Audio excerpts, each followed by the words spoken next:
Chapter 9 Letter Mina Harker to Lucy Westenra. Budapest, 24th of August.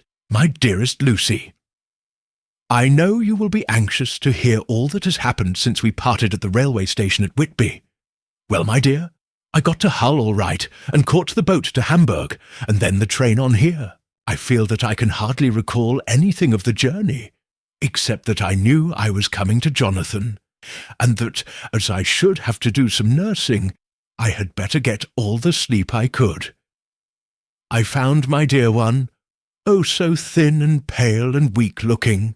All the resolution has gone out of his dear eyes, and that quiet dignity which I told you was in his face has vanished.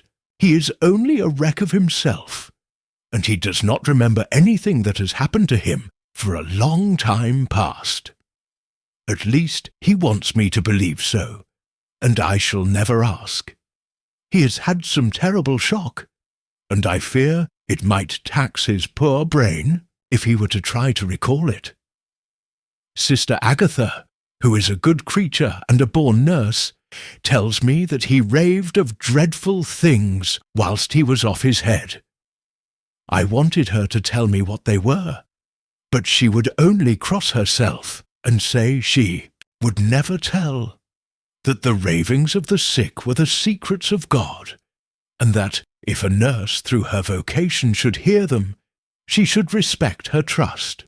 She is a sweet, good soul, and the next day when she saw I was troubled, she opened up the subject again, and after saying that she could never mention what my poor dear raved about, added, I can tell you this much, my dear, that it was not about anything which he has done wrong himself, and you, as his wife-to-be, have no cause to be concerned.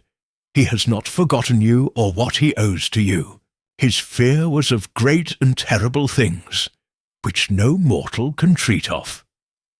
I do believe the dear soul thought I might be jealous, lest my poor dear should have fallen in love with any other girl. The idea of my being jealous about Jonathan. And yet, my dear, let me whisper, I felt a thrill of joy through me when I knew that no other woman was a cause of trouble. I'm now sitting by his bedside, where I can see his face while he sleeps. He is waking. When he woke, he asked me for his coat, as he wanted to get something from the pocket. I asked Sister Agatha, and she brought all his things. I saw that amongst them was his notebook, and was going to ask him to let me look at it, for I knew then that I might find some clue to his trouble. But I suppose he must have seen my wish in my eyes, for he sent me over to the window, saying he wanted to be quite alone for a moment. Then he called me back, and when I came he had his hand over the notebook, and he said to me very solemnly, Wilhelmina. I knew then that he was in deadly earnest, for he has never called me by that name since he asked me to marry him. You know, dear, my ideas of the trust between husband and wife. There should be no secret, no concealment. I have had a great shock, and when I try to think of what it is I feel my head spin round, and I do not know if it was all real or the dreaming of a madman.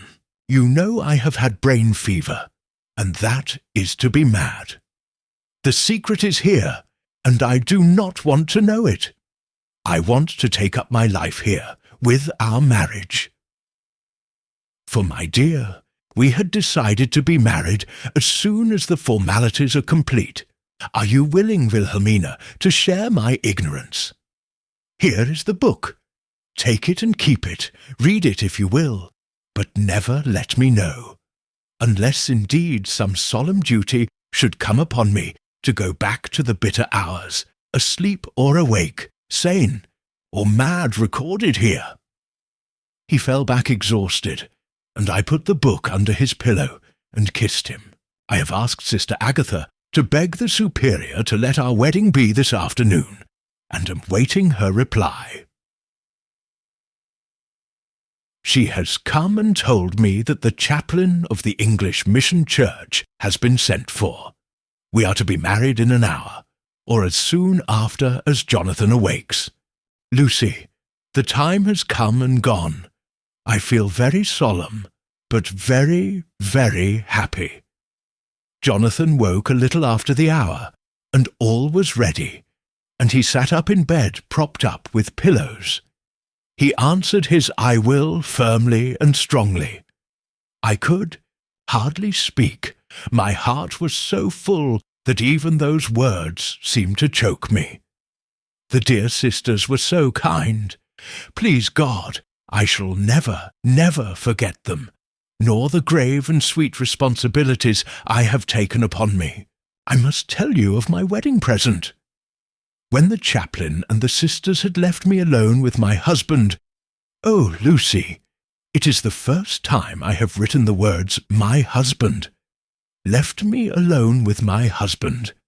I took the book from under his pillow and wrapped it up in white paper, and tied it with a little bit of pale blue ribbon which was round my neck, and sealed it over the knot with sealing wax.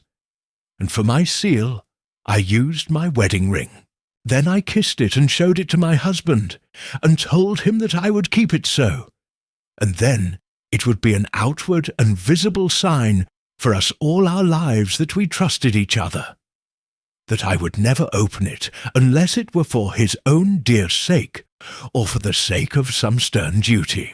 Then he took my hand in his, and oh, Lucy, it was the first time he took his wife's hand, and said that it was the dearest thing in all the wide world, and that he would go through all the past again to win it, if need be.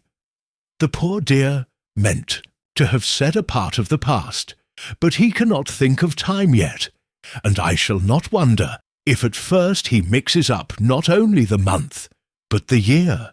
Well, my dear, what could I say?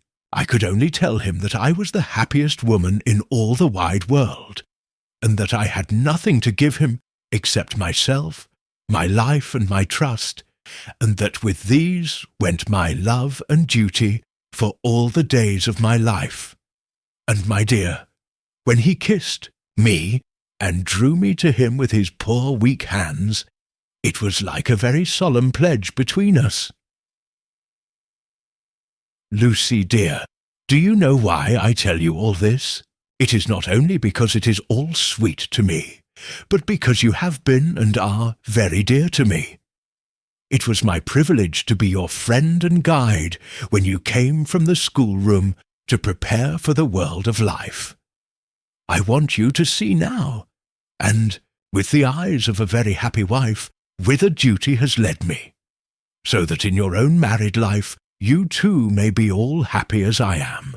My dear, please Almighty God, your life may be all it promises, a long day of sunshine, with no harsh wind, no forgetting duty, no distrust. I must not wish you no pain, for that can never be, but I do hope you will be always as happy as I am. Now, goodbye, my dear. I shall post this at once, and perhaps write you very soon again.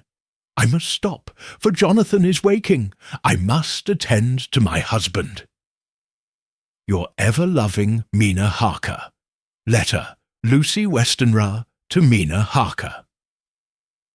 Whitby, 30th of August. My dearest Mina, oceans of love and millions of kisses, and may you soon be in your own home with your husband. I wish you could be coming home soon enough to stay with us here. The strong air would soon restore Jonathan. It has quite restored me. I have an appetite like a cormorant, am full of life, and sleep well.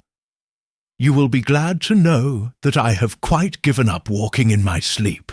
I think I have not stirred out of my bed for a week. That is when I once got into it at night. Arthur says I am getting fat. By the way, I forgot to tell you that Arthur is here. We have such walks and drives and rides and rowing and tennis and fishing together, and I love him more than ever. He tells me that he loves me more, but I doubt that, for at first he told me that he couldn't love me more than he did then. But this is nonsense. There he is, calling to me. So no more, just at present from your loving Lucy. P.S. Mother sends her love. She seems better, poor dear. P.P.S. We are to be married in 28 September. Dr. Seward's Diary. 20. August. The case of Renfield grows even more interesting. He has now so far quieted that there are spells of cessation from his passion. For the first week after his attack, he was perpetually violent. Then one night, just as the moon rose, he grew quiet and kept murmuring to himself, "Now I can wait, now I can wait." The attendant came to tell me, so I ran down at once to have a look at him. He was still in the strait-waistcoat and in the padded room, but the suffused look had gone from his face, and his eyes had something of their old pleading, I might almost say cringing, softness. I was satisfied with his present condition, and directed him to be relieved. The attendants hesitated, but finally carried out my wishes without protest. It was a strange thing that the patient had humour enough to see their distrust, for coming close to me, he said in a whisper, all the while looking furtively at them, "They think I could hurt you. Fancy me hurting you, the fools!" It was soothing somehow to the feelings to find myself dissociated even in the mind of this poor madman from the others. But all the same, I do not follow his thought. Am I to take it that I have anything in common with him, so that we are, as it were, to stand together? Or has he to gain from me some good so stupendous that my well-being is needful to him? I must find out later on. Tonight he will not speak. Even the offer of a kitten, or even a full-grown cat, will not tempt him. He will only say, "I don't take any stock in cats. I have more to think of now, and I can wait. I can wait." After a while I left him.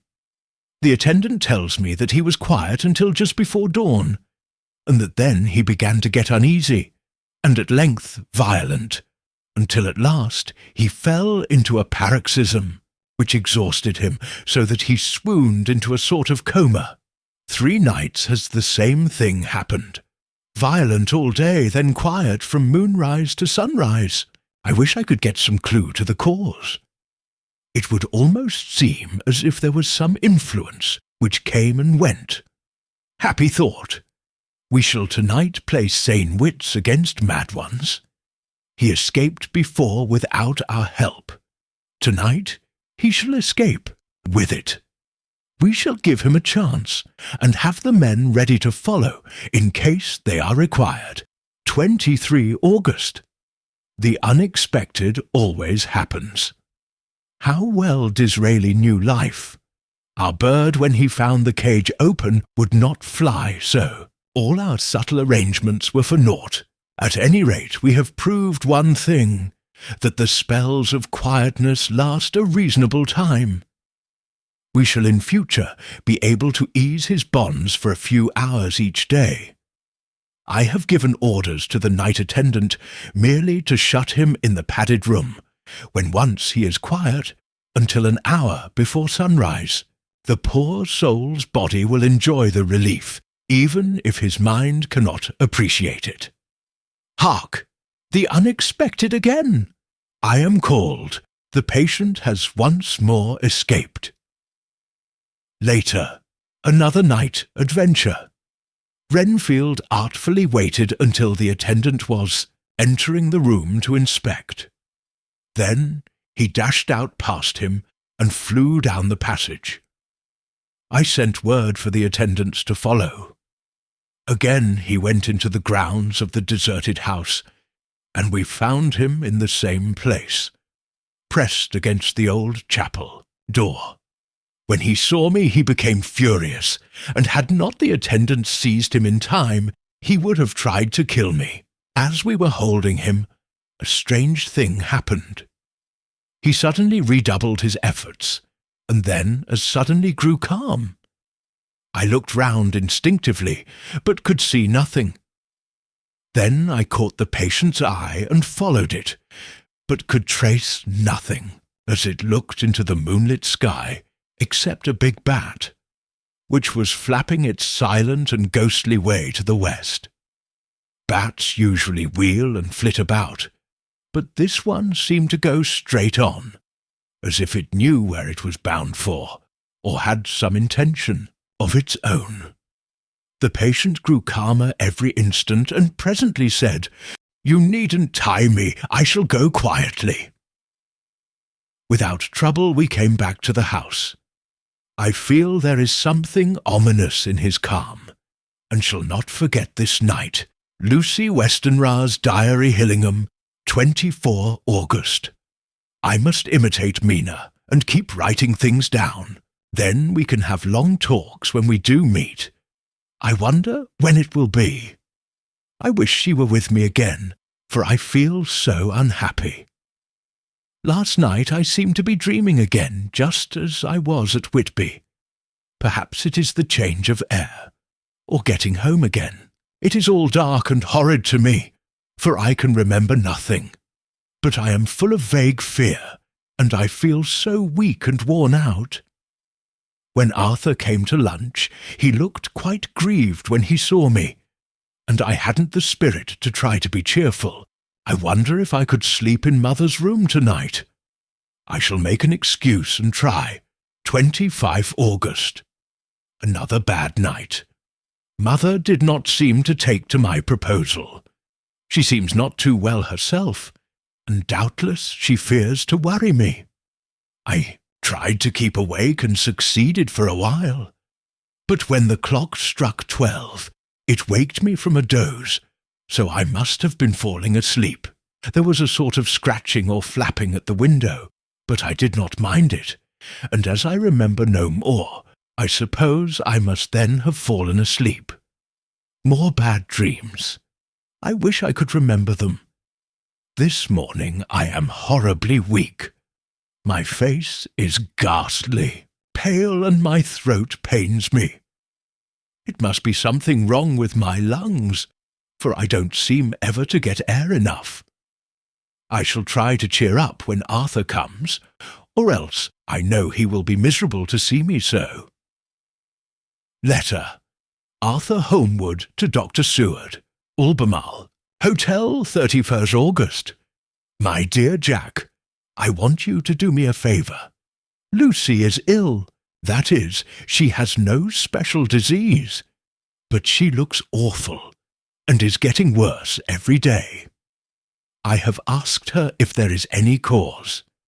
I do not dare to ask her mother, for to disturb the poor lady's mind about her daughter in her present state of health would be fatal.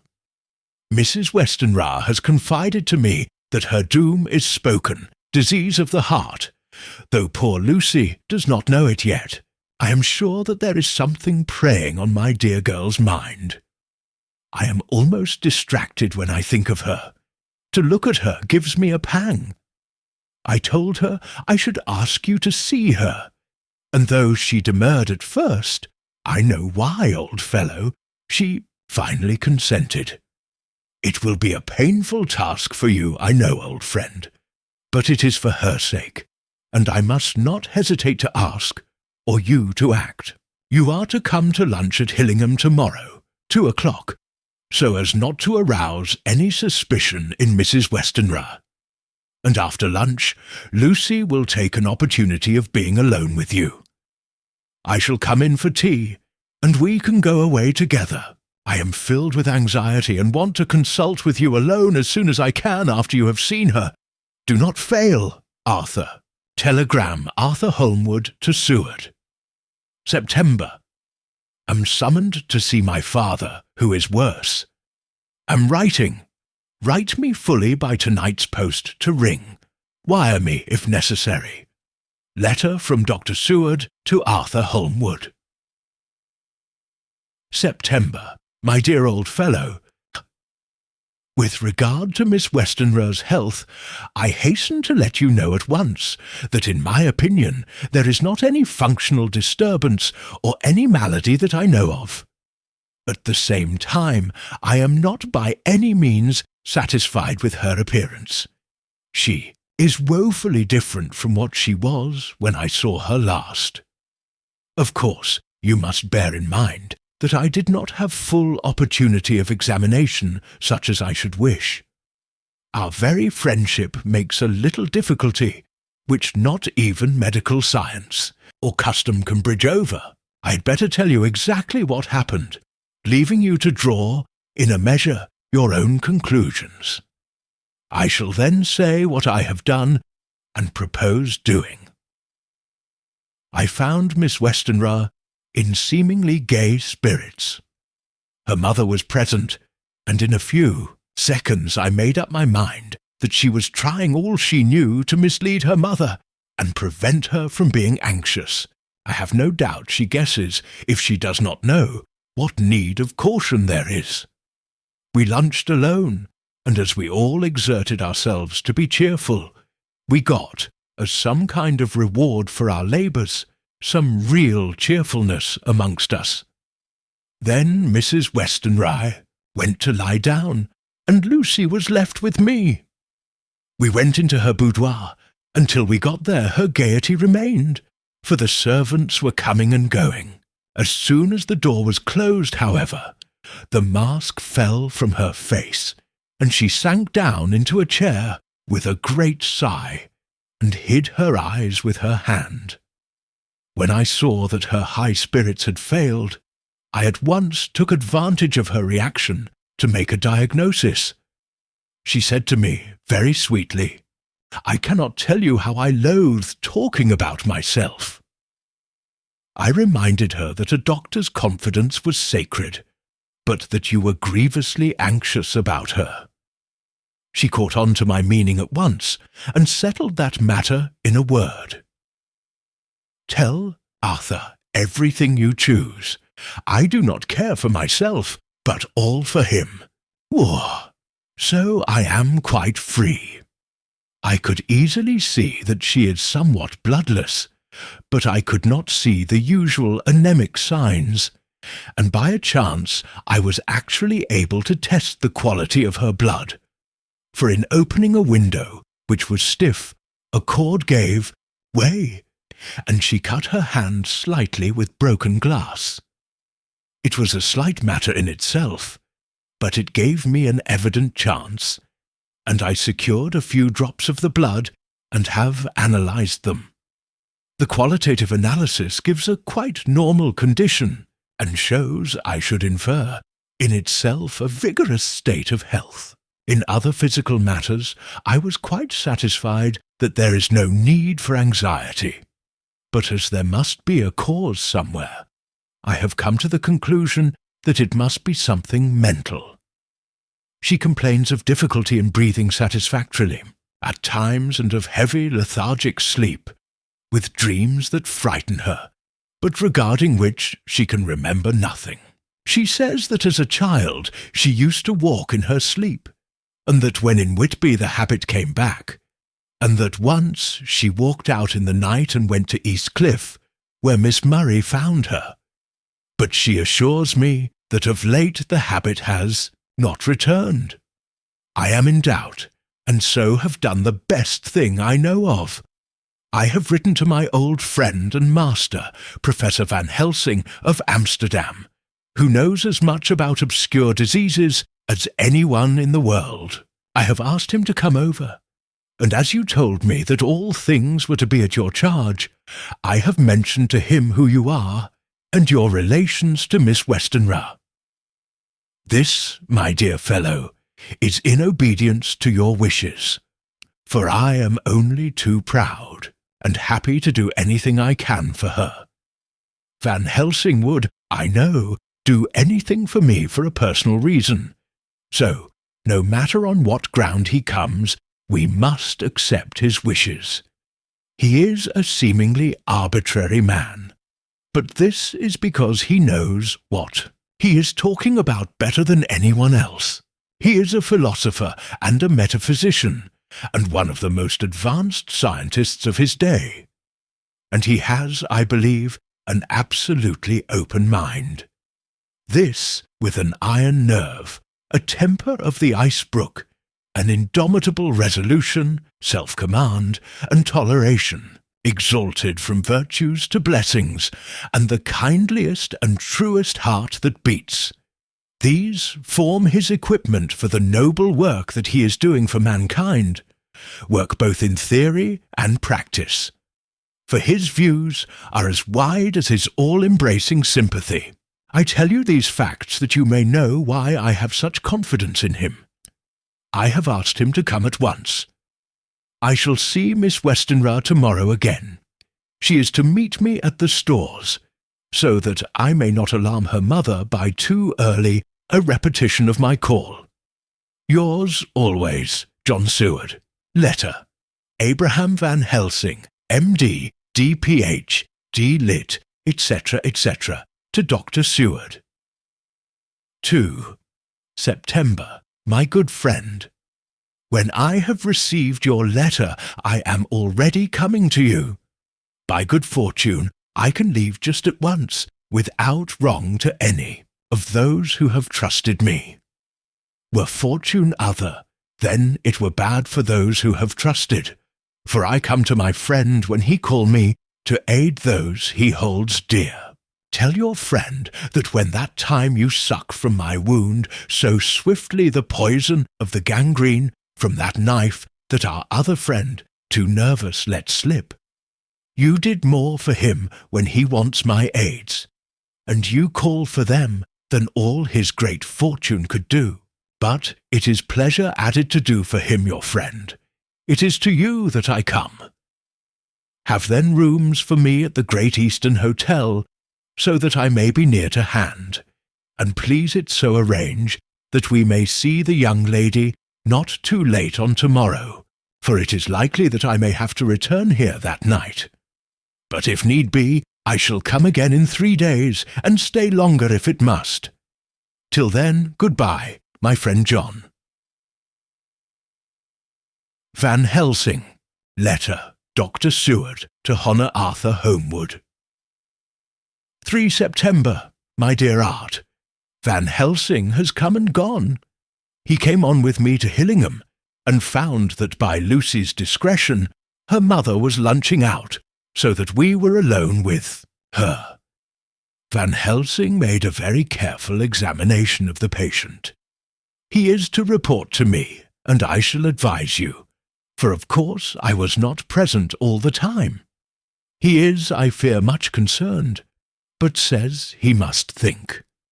When I told him of our friendship, and how you trust to me in the matter, he said, "You must tell him all you think. Tell him what I think, if you can guess it, if you will." Nay, I am not jesting. This is no jest, but life and death, perhaps more. I asked what he meant by that, for he was very serious. This was when we had come back to town, and he was having a cup of tea before starting on his return to Amsterdam. He would not give me any further clue. You must not be angry with me, Art, because his very reticence means that all his brains are working for her good. He will speak plainly enough when the time comes, be sure. So I told him I would simply write an account of our visit, just as if I were doing a descriptive special article for the Daily Telegraph. He seemed not to notice, but remarked that the smuts in London were not quite so bad as they used to be when he was a student here. I am to get his report tomorrow, if he can possibly make it. In any case, I am to have a letter. Well, as to the visit. Lucy was more cheerful than on the day I first saw her, and certainly looked better. She had lost something of the ghastly look that so upset you, and her breathing was normal. She was very sweet to the Professor, as she always is, and tried to make him feel at ease, though I could see that the poor girl was making a hard struggle for it. I believe Van Helsing saw it too, for I saw the quick look under his bushy brows that I knew of old. Then he began to chat of all things except ourselves and diseases, and with such an infinite geniality that I could see poor Lucy's pretence of animation merge into reality. Then, without any seeming change, he brought the conversation gently round to his visit, and suavely said, "My dear young miss, I have the so great pleasure, because you are so much beloved. That is much, my dear. Ever were there that which I do not see? They told me you were down in the spirit, and that you were of a ghastly pale. To them I say, poof! Or," and he snapped his fingers at me and went on, "but you and I shall show them how wrong they are. How can he?" And he pointed at me with the same look and gesture as that with which once he pointed me out to his class, on, or rather after, a particular occasion which he never fails to remind me of.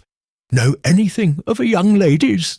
He has his madmans to play with, and to bring them back to happiness, and to those that love them. It is much to do, and oh, but there are rewards, in that we can bestow such happiness. But the young ladies, he has no wife nor daughter. And the young do not tell themselves to the young, but to the old, like me, who have known so many sorrows and the causes of them. So, my dear, we will send him away to smoke the cigarette in the garden, whilst you and I have little talk all to ourselves." I took the hint and strolled about, and presently the professor came to the window and called me in. He looked grave, but said, "I have made careful examination, but there is no functional cause. With you I agree that there has been much blood lost. It has been, but is not. But the conditions of her are in no way anemic. I have asked her to send me her maid, that I may ask just 1 or 2 questions, that so I may not chance to miss nothing. I know well what she will say, and yet there is cause. There is always cause for everything. I must go back home and think. You must send to me the telegram every day, and if there be cause, I shall come again. The disease, for not to be all well, is a disease, interest me, and the sweet young dear, she interest me too.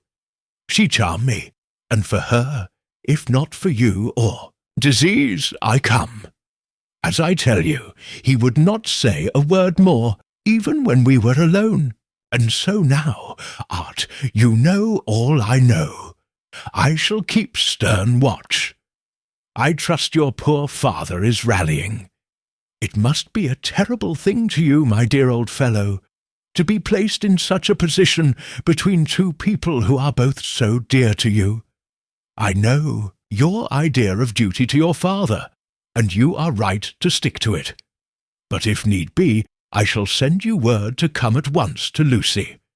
So do not be over-anxious unless you hear from me. Dr. Seward's Diary. 4 September. Zoophagus patient still keeps up our interest in him. He had only 1 outburst, and that was yesterday at an unusual time. Just before the stroke of noon, he began to grow restless. The attendant knew the symptoms and at once summoned aid. Fortunately, the men came at a run, and were just in time, for at the stroke of noon he became so violent that it took all their strength to hold him. In about 5 minutes, however, he began to get more and more quiet, and finally sank into a sort of melancholy, in which state he has remained up to now. The attendant tells me that his screams whilst in the paroxysm were really appalling. I found my hands full when I got in, attending to some of the other patients who were frightened by him. Indeed, I can quite understand the effect, for the sounds disturbed even me, though I was some distance away. It is now after the dinner hour of the asylum, and as yet my patient sits in a corner brooding, with a dull, sullen, woe-begone look in his face, which seems rather to indicate than to show something directly. I cannot quite understand it. Later, another change in my patient. At 5 o'clock I looked in on him, and found him seemingly as happy and contented as he used to be. He was catching flies and eating them, and was keeping note of his capture by making nail marks on the edge of the door between the ridges of padding. When he saw me, he came over and apologized for his bad conduct, and asked me in a very humble, cringing way to be led back to his own room and to have his notebook again. I thought it well to humour him, so he is back in his room with the window open. He has the sugar of his tea spread out on the window-sill, and is reaping quite a harvest of flies. He is not now eating them, but putting them into a box, as of old, and is already examining the corners of his room to find a spider. I tried to get him to talk about the past few days, for any clue to his thoughts would be of immense help to me. But he would not rise. For a moment or two he looked very sad, and said in a sort of far-away voice, as though saying it rather to himself than to me, "All over, all over! He has deserted me. No hope for me now, unless I do it for myself." Then, suddenly turning, to me in a resolute way, he said, "Doctor, won't you be very good to me and let me have a little more sugar? I think it would be good for me." "And the flies?" I said. "Yes, the flies like it too, and I like the flies, therefore I like it. And there are people who know so little as to think that madmen do not argue." I procured him a double supply, and left him as happy a man as I suppose any in the world. I wish I could fathom his mind. Midnight. Another change in him. I had been to see Miss Westenra, whom I found much better, and had just returned, and was standing at our own gate, looking at the sunset, when once more I heard him yelling. As his room is on this side of the house, I could hear it better than in the morning. It was a shock to me to turn from the wonderful smoky beauty of a sunset over London, with its lurid lights and inky shadows, and all the marvellous tints that come on foul clouds, even as on foul water, and to realise all the grim sternness of my own cold stone building, with its wealth of breathing misery, and my own desolate heart to endure it all. I reached him just as the sun was going down, and from his window saw the red disk sink. As it sank he became less and less frenzied, and just as it dipped he slid from the hands that held him, an inert mass on the floor. It is wonderful, however, what intellectual recuperative power lunatics have, for within a few minutes he stood up quite calmly and looked around him. I signalled to the attendants not to hold him, for I was anxious to see what he would do. He went straight over to the window and brushed out the crumbs of sugar. Then he took his fly-box and emptied it outside and threw away the box. Then he shut the window, and crossing over, sat down on his bed. All this surprised me, so I asked him, "Are you not going to keep flies any more?" "No," said he, "I am sick of all that rubbish." He certainly is a wonderfully interesting study. I wish I could get some glimpse of his mind, or of the cause of his sudden passion. Stop. There may be a clue after all, if we can find why today his paroxysms came on at high noon and at sunset. Can it be that there is a malign influence of the sun, at periods which affect certain natures, as at times the moon does others. We shall see telegram Seward, London, to Van Helsing, Amsterdam. 4 September. Patient still better today. Telegram Seward, London, to Van Helsing, Amsterdam. 5 September. Patient greatly improved. Good appetite, sleeps naturally. Good spirits, colour coming back. Telegram Seward, London, to Van Helsing, Amsterdam. 6th September. Terrible change for the worse. Come at once, do not lose an hour. I hold over telegram to Holmwood till have seen you. That's the end of today's chapter. The next one arrives tomorrow, so stay tuned.